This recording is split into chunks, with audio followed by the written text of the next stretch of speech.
వంకాయలు, పచ్చిమిరపకాయలు, ఉల్లిగడ్డ ఇవన్నీ వేసి దీంట్లో మనము ఇది పులిచింత కూర ప్లస్ పాలకూర రెండు కలిపి వండుదాము.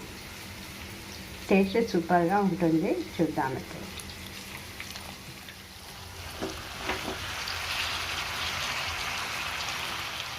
పులిచింత కూర వేస్తే కొంచెం లైట్గా పుల్లగా పాలకూర ఉంటాయి. టేస్ట్ చాలా బాగుంటుంది.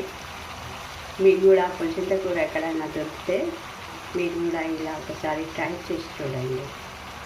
చాలా బాగుంటుంది.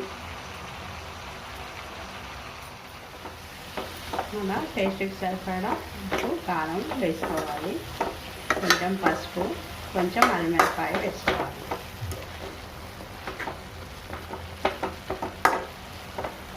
ఇందులో నీళ్ళు పోయొద్దు, ఎందుకంటే ఆకుకూరలో నీళ్ళు ఉంటాయి కదా, అవే నీళ్ళతో మంచిగా ఉడికిపోతుంది. చూస్తున్నాను కదా,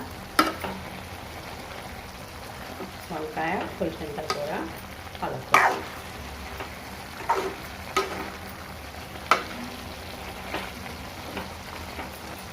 ఒక 5 minutes పెడితే మంచిగా ఉడికిపోతుంది. చూస్తున్నారు కదా కూర ఎంత మంచిగా అయిందో. చపాతీలోకైనా అన్నంలోకైనా చాలా బాగుంటుంది. మీరు కూడా ట్రై చేయండి. Thanks for watching. మా ఛానల్ని సబ్స్క్రైబ్ చేయండి.